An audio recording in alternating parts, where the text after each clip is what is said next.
रही रही के खूब दुखाला हो, दर्द न अब सहाला हो।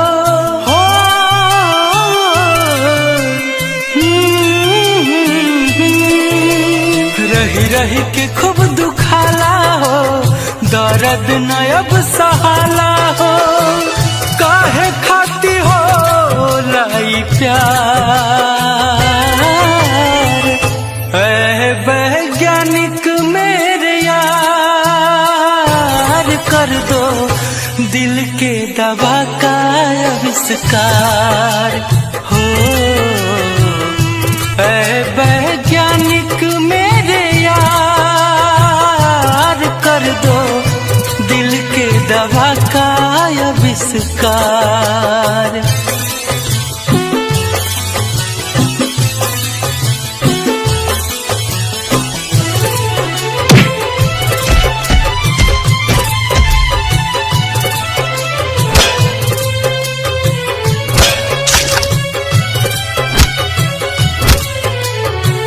निक नाही लागे खाइल पियल, लागत बोझ अब धरती पे जियल।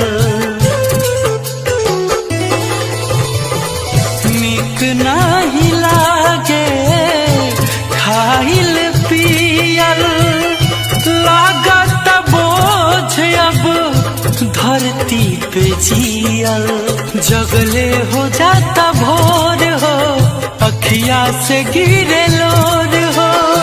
सुनसान लागे संसार, ऐ वैज्ञानिक मेरे यार, कर दो दिल के दवा का आविष्कार। हाँ, है वैज्ञानिक मेरे यार, कर दो दिल के दवा का आविष्कार।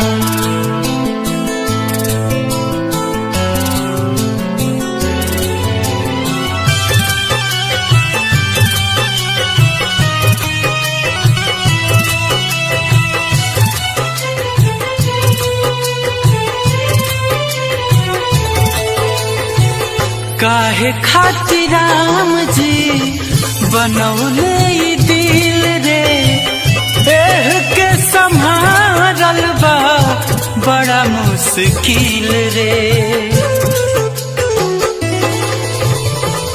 काहे खातिर राम जी बनौले दिल रे, एह के संभारल बा बड़ा मुश्किल रे। चिंता से देह सुखाला हो, जिंदगी जहर बुझाला हो। गुंजन हंसमुखी वाला चार,